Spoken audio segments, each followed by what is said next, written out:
On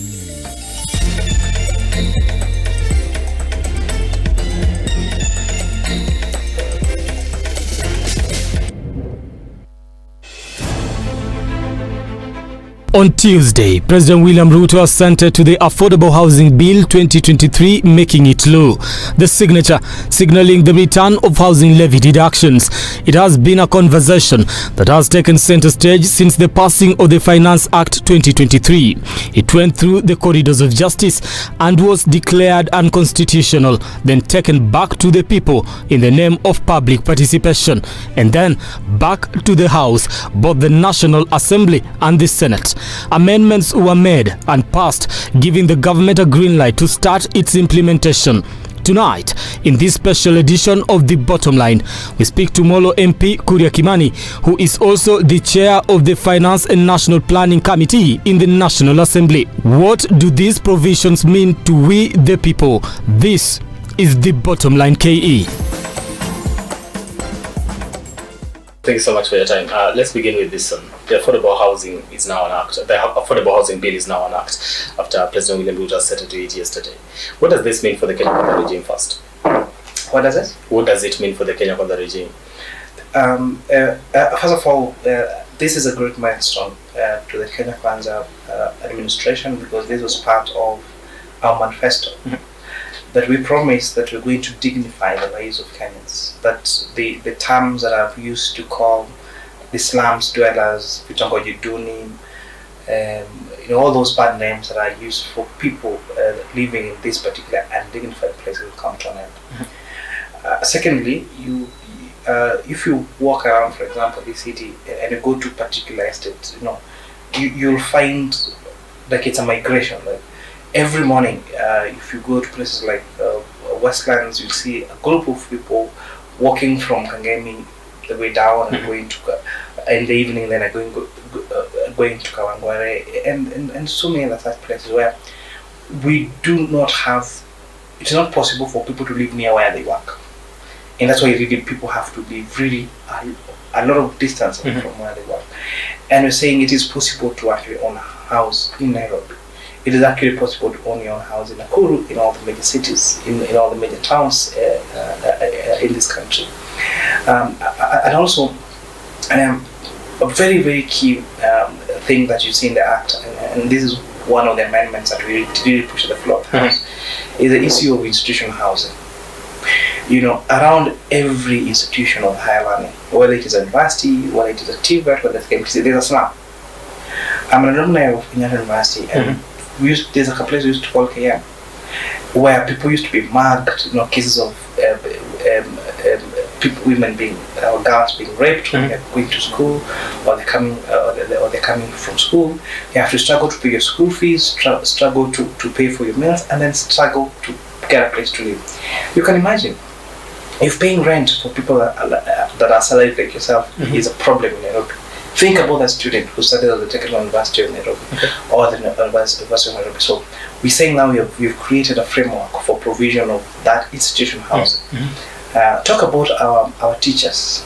Talk about one of the problems why we have the disparity in levels of education across the country is because very few teachers want to be posted, for example, this stuff. Because there's no place to live. So you find the moment a teacher goes there, the first thing they do on day one of being posted is start working on a transfer away from that place. But if they had a decent place that they're going to live, where they can bring up a family, then you'll find the teacher will be able to live there and work there, and that disparity in education will end. Talk about our security, our discipline forces. Talk about our police officers. How do they live? You find police officers who live in a single room and they have a family. And you don't expect that person to be motivated when they go to work. You shouldn't be surprised when you get them at work and they're not treating you like a customer, because they're already beat up. They're already saying that you're probably doing this because your life is better than there. So this now framework provides for that provision of housing, the student housing for teachers, for police officers, for the discipline forces, and for all of these other professions.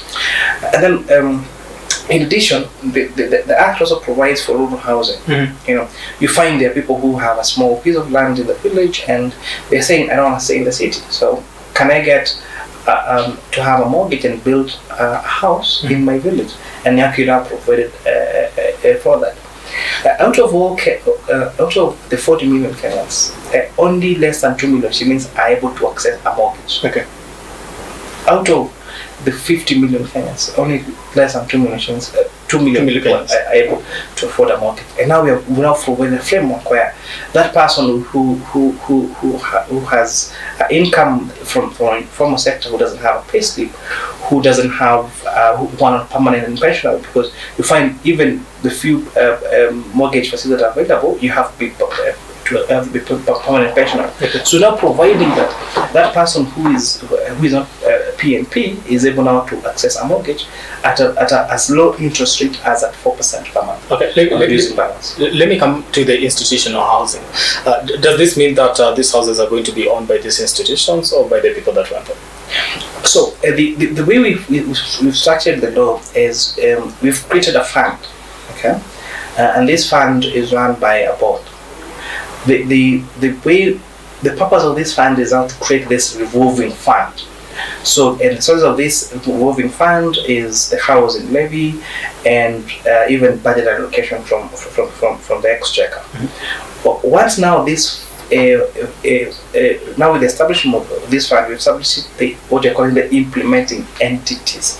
And which are the implementing entities? We have the State Department for Housing, we have county governments, we have institutions, like now the institutions of like universities and TVETs. We have private sector, we have other institutions that have been involved in matters of housing, like the National Social Security Fund, because I've been involved in that, the National Housing Corporation, we have the National Construction Authority, we have the State Department of Public Works. So all these entities, because they are already involved in matters of housing, they apply to the board and write and say, yo, we have this piece of land here, and we have this plan for this number of units here, can we get funded to do that? Okay. So now the board will allocate that money to say, the question that you asked specifically, let's say to Kenyatta University. And here University will say, we have this land here and we need to build 5,000 hostels. So they're giving the money, they build the hostels. Once now the hostels are built, they are transferred to the board. Okay? So that, because they're not for free, so that now the money that will be paid by the students, because the students will pay for accommodation, that money will be paid to the fund until that time when now the money that was advanced to the institution for building of these hostels is fully recovered. Now once now they have completed paying for the hostels, now the hostel now will be transferred back to the institutions. Right. And the same thing that will happen to all the other even the housing projects. So for example, National Housing Corporation, they identified a piece of land. As long as the houses meet the requirement for whether it's affordable housing, social housing, or market housing. Now they're given the money, they build. Once now they build, they transfer. The houses remain the property of the fund until now they've been fully paid for, and that now ensures that it becomes a revolving fund. Okay. To still on institutional housing, the discipline forces, because we said that they live in very dilapidated, vendor houses. So who then provides land for this one? Is it the state or who exactly? The way the bill, the way the law is structured, we're taking advantage of public land, because one of the reasons that makes houses really unaffordable is the cost of land. And there's very little you can do about it, because we have the freedom of in our bills of rights. We have freedom. We have the right of ownership. So if I own this piece of land in Nairobi and I want to sell it at 1 billion shillings, you can't stop me from selling it at 1 billion shillings. So definitely, if you try to build houses there and sell, they're going to be very expensive. So that's why now this now public land, for example, for KDF, for example, they have a lot of land. You go I'll give an example. If you go to all the KDF sites, they have really a lot of land. What they don't have is money to build houses. So now that's how now they set up that land. They set it for affordable housing. They transfer the land, the land to the fund or to the board. Houses are built, and they're completely paid for. Then transfer back to the owners. Let's go to now the 1.5% that is supposed to be deducted. We have salaried Kenyans and we have non-salaried Kenyans. Explain to me how we will achieve, having non-salaried Kenyans actually get to contribute to this affordable housing fund. This is one of the ways of also trying to expand our tax base. Okay. Because every income, if you earn more than 24,000 shillings a month from whichever source, any shilling more than 24,000 is subject to income tax. That amounts to 288,000 shillings a year. If you earn more than 288,000 shillings a year, it's subject to tax. That tax falls under different brackets. This is what we call pay as you earn. Where now you say in this year of income I made 1 million shillings, so out of 1 million shillings what you don't pay tax for is 288,000. So the difference you pay tax as per the graduated scale, as per the various tax. That's one. Secondly, you could pay tax as turnover tax. So if you have business income and you whatever you sell, you can pay now business income at 3% of your business income for that particular year. That is paid through installment tax. Or if you operate a company, then you will pay corporation tax, and that will be 30% of your taxable of your income less taxable deductions. So what is saying that in addition to now this, we are adding another one saying that out of your income you have to pay 1.5% of your income to carry. The question is the administration of it. Are people really going to pay? Mm-hmm. The same way we have a lot of people that declare nil returns at the end of the year. Mm-hmm. It's still a problem. But we have a catch for you. When now you apply for the house, you have to show that you're tax compliant. And what does tax compliance means? That you've been paying your tax obligations. Mm-hmm. And certainly, if you are able to buy a house, you definitely have an income. So you will have now asked you, have you been paying your housing levy? Mm-hmm. If you're not paying housing levy, you have now to go to KRA and enter your payment plan and pay for the housing levy for you to get to the house. So this means that non-salaried Kenyans, if somebody is interested in a house, then the tax compliance is what is going to actually do. You have to be tax compliant to get to own a house under the affordable housing scheme. Okay. And that tax compliance entails contributing to housing levy. Mm-hmm. And that also answers to the questions Kenyans are asking. So, if you're deducting my money to build a house, and then you are giving an option for that house to be owned by someone who is not contributing to the fund, is it fair? Mm-hmm. And that's how we're addressing it and saying, actually, now, for you to get to own that house, you must have contributed to that fund. And that's why now we are catching you through asking for a tax compliance certificate. So if you've been filing nil returns and you're not be paying housing levy, and now you have money to buy the house, we tell you no, you have to first pay your housing levy.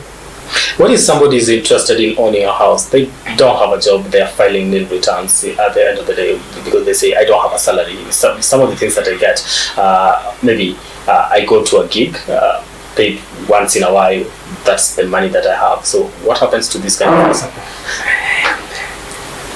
Disagree for a fact. The houses are not for free. Yeah. You are buying. So if you have money to buy the house, you have an income. And you must pay taxes like everyone else. And this notion that I go for a gig once in a while and I get little money. I tell you, we have people like nurses who work around the clock, mm-hmm. and they serve humanity. The work of being a nurse is difficult, it's painful, it is stressing. They work in a very stressing environment. Mm-hmm. They pay tax? Oh yes, they do. Talk about teachers, talk about ECD teachers, people that sit through those classes to train those young children even how to use the toilet, for example. And they still get to pay their fair share of tax. Talk about doctors who go to theaters and do operations for 14 hours non-stop, they are definitely saving lives. Do they pay tax? Yes, they do. So the same way, if you go for a gig, for a DJ gig or whatever it is, you gotta pay to Caesar what belongs to Caesar. Right, because you see, during when the debate was actually happening, we did see some people take to the streets and say we want houses because I'm tired of living in Kibra and all that. And there's that concern, just like you put it, people who are salaried are like, why am I contributing to a fund and yet to cater for a house that somebody who is not contributing is going to live in it? When we were doing public participations, did we incorporate the views of these people who, don't have a job at the moment but would like to own a house? Do they agree with the fact that I need to be contributing 1.5% at the end of the month? Yeah, that matter already came out of public participation as you like reported, because people said, why do I need to contribute to a fund for houses and we have people benefiting and they not contribute? And that's why we say that the 1.5% contribution is mandatory for both salaried and non-salaried people from their income. So now you'll be seeing when you're doing your tax returns the end of this year, Kuria is going to adjust the system that you, over and above declaring this was my rental income, this was my business income, this was my salaried income, and how much I paid as tax on those areas, there will be another line for now housing levy. This is my income. Did you pay 1.5% of that income as your housing levy? And if you did not pay for that, you definitely will not qualify to own a house, because owning a house will need you to be tax compliant, and tax compliance means contributing to the housing levy. Okay. Because it's not fair. It's really not fair to have. And I don't know. The saddest thing we have, and one of the reasons why we have not been able to achieve that our own source, our own revenue targets, is because the people that actually get to pay tax are the salaried people. The people that make business income, most of them are able to keep the system and not able to pay the tax, and that's why we've created a lot of reforms in our tax system, including the requirement now to generate receipts through e-teams, so that everyone is able to pay their rightful share of tax. And I'll give an example. If you have, say, a receptionist who is earning, say, 30,000 shillings a month, they get to pay the pay and they get to pay housing loan. If you have someone else who does a business and they get a profit of 30,000 shillings every month, and then they don't get to pay any tax, it actually means that when that house is going to come up for sale, then you are disadvantaging the person who is salaried, because the person who is salaried has less take home, has less, their net income is less than that someone who has a gross income of 30,000 shillings. So it means that the person who is not paying tax has more money left in their pocket that will enable them even to buy that house, and like that someone with salary. That's why we want to close that gap and say, this house for you to own this house, you must contribute to this. Where we must contribute to the fund, whether through salaried income or through business income or whichever other source of income that you generate. Because again, that's not for free. And if you have 1 million shillings to buy that house, they must have an income, and that income you must pay tax on. Okay, other than that, let's talk about arrears. If somebody say, let me go back to the gig economy. That somebody says, okay, on this particular, I got something from what I did. I was able to contribute to the housing fund, but on this particular month, I wasn't able to do that. Then after 2 months again, they get something and they file. Now, 1 month they did not contribute. What happens to that? Do they now owe the state or what? With the tax compliance does not mean that you don't owe any debt to Kuria. What it means is that you know that you owe Kuria a particular amount of money. You have a conversation with the officers there, and you agree to a payment plan.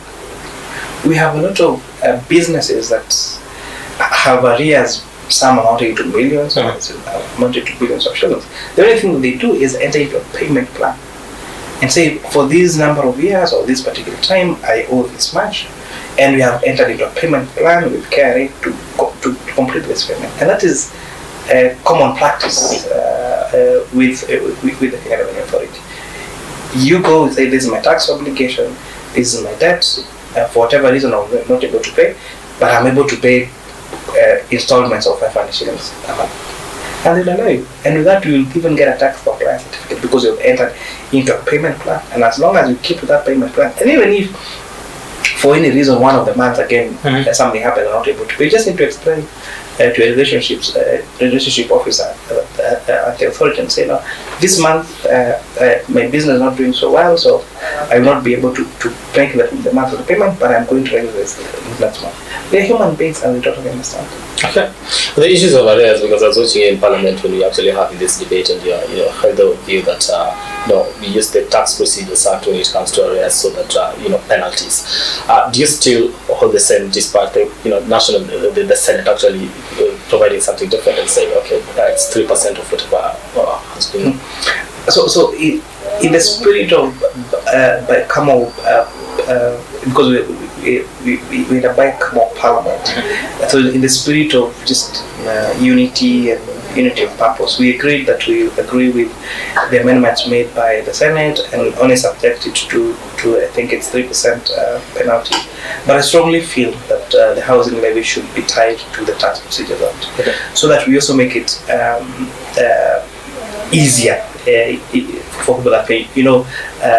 When you're submitting your payee, you submit the same time with your housing levy, and the penalties are the same, the payment method is the same, because in any case now the collecting agent for housing levy is Kenya Revenue Authority. So I just strongly feel that the housing levy need to be tied to the Tax Procedures Act. And when we are now processing the finance bill, I think that's one of the amendments that we really hope to make on this. Oh, so you could it can be amended, right? Yeah, it can be amended. You're looking at it as something that you're going to amend, especially in the finance bill 2024. All right.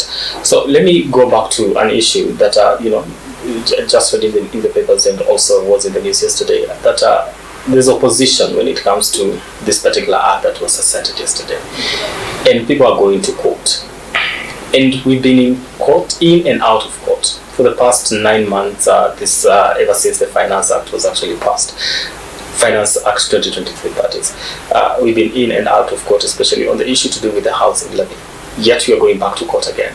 Is this not a setback for what the government says to achieve? No, it really not is. We operate in a democratic country. We have a constitution. And the constitution sets out the three arms of government. Parliament as a lawmaking house, the executive to implement decisions made by Parliament, and judiciary to interpret laws made by Parliament. So judiciary is in its right to make any judgment or any ruling on any matter that's brought before it. And anybody, any Kenyan, is within their right to actually go to court. Okay. The only thing is, I don't know I haven't studied the petition, I think, by Senator Kuria Kimani, but I wonder what basis he is going to take this to court, because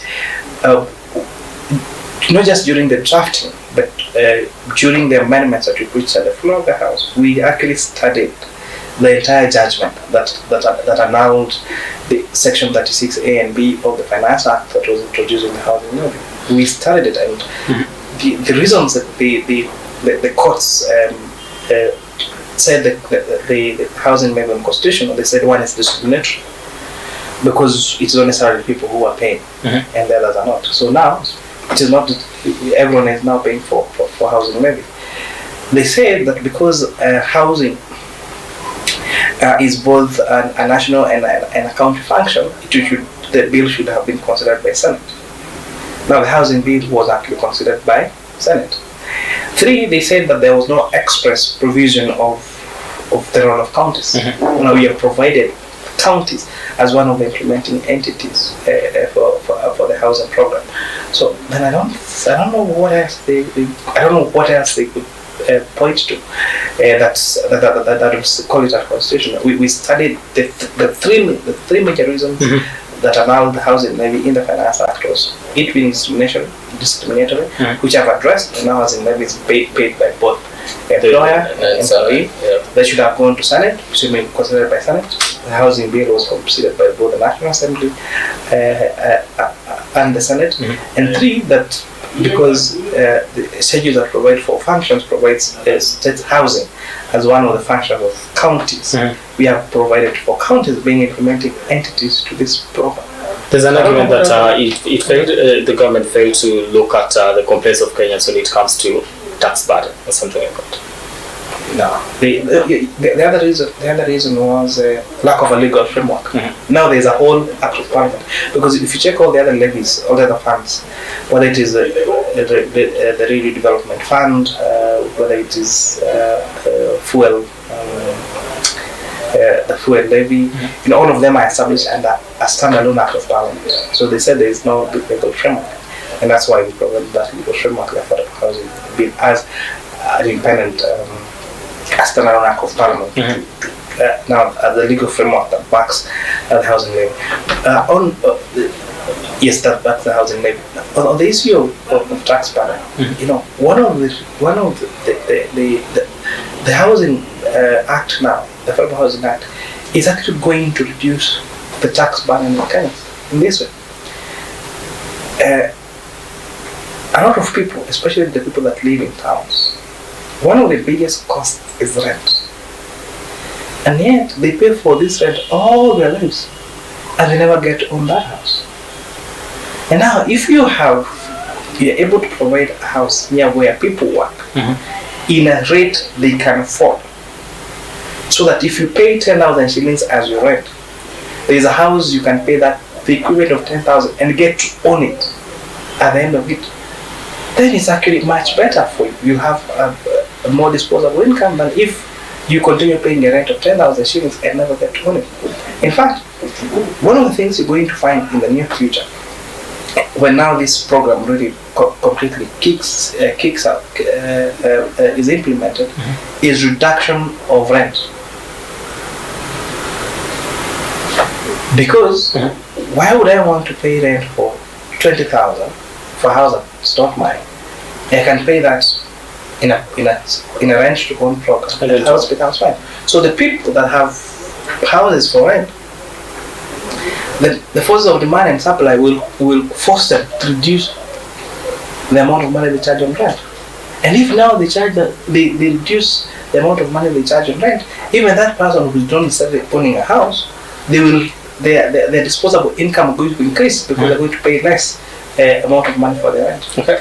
As we end up, let's get to one of the provisions, and that has to do with how counties are going to actually be involved, and that any land that the affordable housing project is going to be conducted on and is at the county level needs public participation. Let me understand how this public participation is going to occur, because we've seen some cases of houses being brought down, and the claims are it is for the affordable housing project.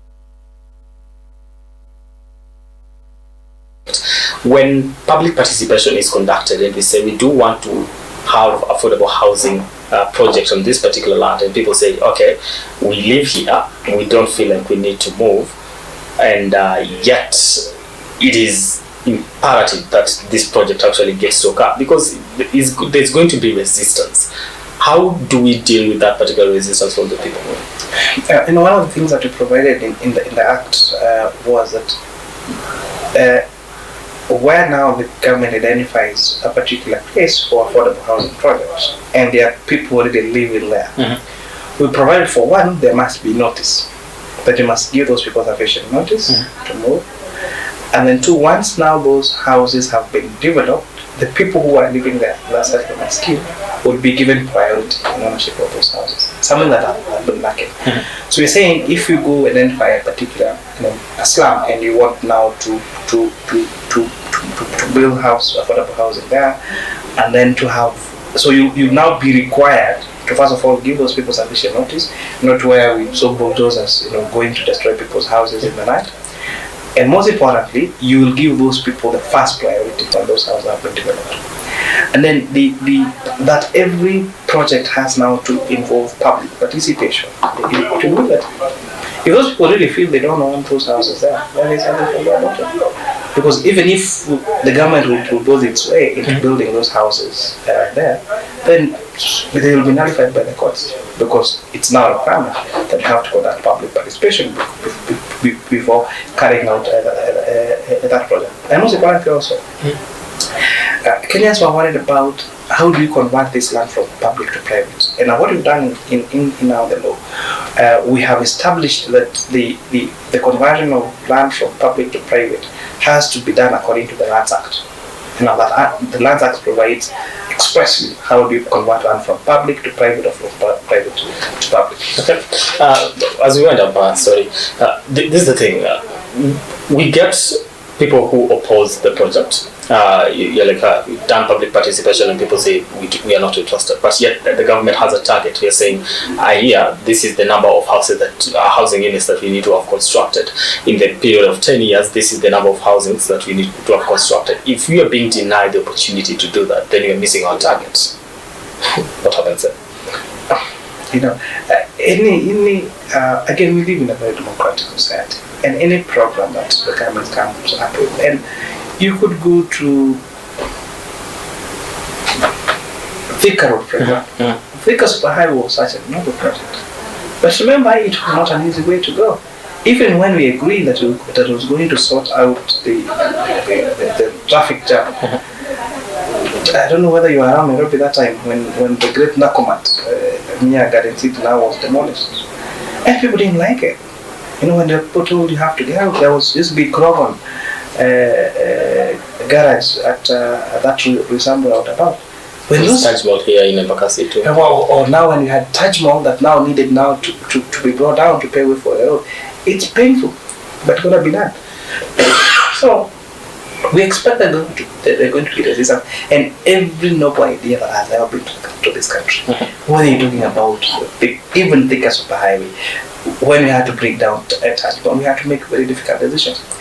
When we banned plastic bags in the country, everyone was, no, how do you do that? How will you be doing when you pack things? Is that going to increase the cost when you do shopping? Now, nowadays, everyone, when you go to the supermarket, you carry your own bag. It's not normal. And when we are saying we ban these plastic bags, people are like, how will you do shopping? We told people you have to carry kiondo. They didn't believe us. Now, people carry their kiondo to the supermarket and they get the thing. Change is not easy. Yeah, but it does. But now, with time, we get acclimatized to it, we get comfortable with it, and we live on. And now, after some time, we actually realize, that was a good reason.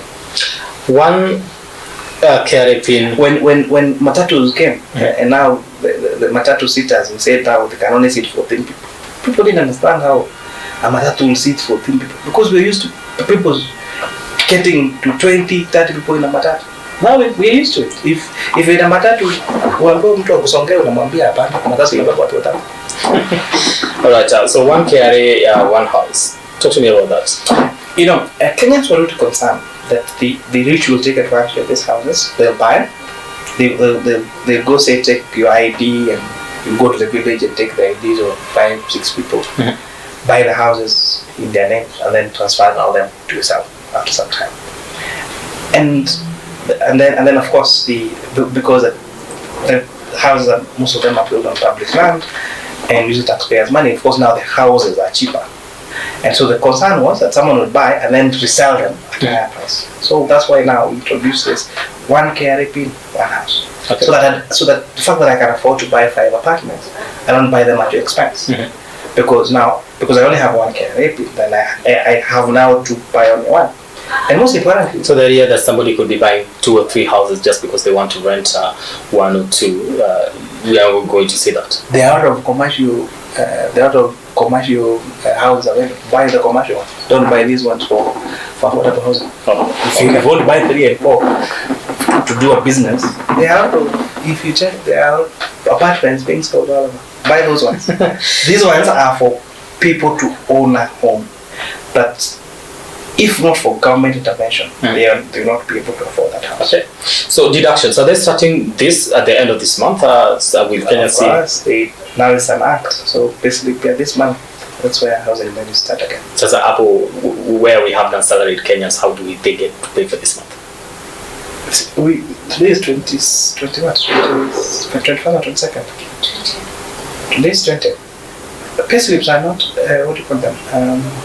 For the salaried people, payroll are prepared between 20th and 25th. So there is time. I'm like the non-salaried Kenyans, because somebody will move to court and say, okay, this is one of the issues that was actually, looked at and said it was discriminatory. So if they don't get to be deducted this particular month when it's actually effective, what then happens then? The fact that you're not paying now does not mean you're not getting to pay. It is a civil debt. You owe that money to the state, and you get to pay it at one time or another. Because one is require a tax compliance certificate. Okay. And when you go for it, you'll be told, now you owe this one, and you have to pay. All right. So here's my final question is on clusters. We have different clusters. Explain to me how that operates and why Kenyans should put themselves in different clusters to just understand where exactly do I fall when it comes to owning a house in this country. We divide the clusters into people that are between less than 20,000 shillings, I think, and those are the people that now will be paying a monthly.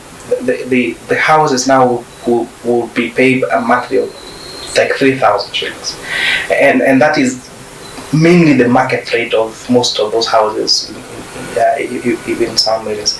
Then you have the ones between 20,000 and I'm not sure, I'll have to check the act. I think 59,000 shillings, and both are earning below that. So just look at what is my income. The same way now, the way where we live. We live according to our incomes. So if you earn kidogo money, unatafuta kitu ya 3k. Kama mshahara kiongezeka unatafuta ya 6k. Kama wewe uko na pesa yani bazuka unatafuta ya 30-40k. So the same way. Yeah. But wewe utakuwa unaangalia ni nyumba gani, where do I qualify? Na sasa wewe unaenda kwa platform ambazo zitawekwa. Kwa sasa ile ambayo inatumika ni boma yangu, unaangalia kulingana na mapato yangu ni nyumba gani ambayo naweza kuafford. Unaanza kuwekelea nafuu. You get to own your house. All right, thank you so much. Watu wa Molo wanasema ati kuzo affordable housing kama food. I am wanasema. We have an ongoing project at St. Clair's. We're doing 210 units. We have 180 people that work there every day. Those people, if it were not for that project, they'd be jobless. And they're really happy. We're looking forward to launching another 3,000 units at Luchinda. So, if 210 units is applying 180 people, 3,000 units, you're going to have at least 1,000 people reporting there every day. Okay. We have this morning alone, we have had a fire at a center called Mucharue. On Monday, we had another fire in Kasarani. So this one has affected around 32 families. The one for Monday affected 9 families where everything was burnt down. And they're saying, we cannot continue living like this. You cannot continue to live when you go to work, you're not sure whether when you go back home, you find your house or not. And even if you try to use the fire engines, it's difficult to even get there. Okay. Because the people have built the roads are really narrow. And that's why we are saying, we agree that people cannot continue to live like that. You cannot continue to have a father and a mother and kids live in the same home, separated by a curtain. It's inhuman. We can't continue to have our wives sharing a bathroom outside. It is not proper. We cannot continue to have people using flying toilets. We cannot continue to have people like basic need of water. We cannot continue to do that. We cannot continue to have people walking from one side of town to the other side of town because they can't afford to live near where they work.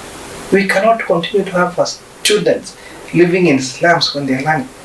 You know, when we're doing public participation in KC, we had one student narrate to us how she went to her house to have lunch. She had a paper in the afternoon, and then when she went to her house and she needed to pick notes now for she needed to pick her exam card in the house because she had an exam in the afternoon.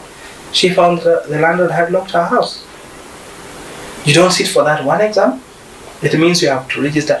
There are some units. If, for example, you're studying economics, for example, if you're doing introduction to macroeconomics and this following semester you're doing intermediate macroeconomics, you cannot study intermediate macroeconomics without doing introduction to macroeconomics.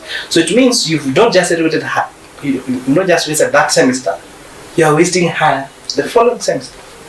And the longer she continues to stay in the university without graduating, the more expensive it is. Because it means the rental income, hiyo rent amelipa hiyo semester imepotelea. Hiyo pesa yote ametumia accommodation imepotelea. Na ukumbuke kule wao wazazi wanastango kumweka shule. So ikifika mahali usema una graduate, usema uje graduate, you need your parent to pay for additional 1 year. Anasema hapana, wewe ulienda shule kucheza. Na sio kucheza. You just missed an exam because you had locked you had left your exam card in the room, you went for it, ran on a close, and it's not a mistake. Alright. So we're really saying that we need to dignify the lives of our students. We need to dignify the lives of Kenyans. We cannot continue to have people, father, mother, and children sleeping in the same room. It is not fair. It is inhuman. And we need to change that. We cannot continue to have our comrades live in slums. That when you send your daughter to college, you're not sure whether she's going to be raped on her way from school. You're not sure whether she's going to, whatever is going to happen. So we really have to change the way we do things. We have to change how we live as a country, and we have to change the way we support our families, the way we support our students. And this is a game changer to it. Alright, thank you so much for your time. I really do appreciate it. Asante. Right, honorable. Na hiyo look imeleza. Nashukuru sana.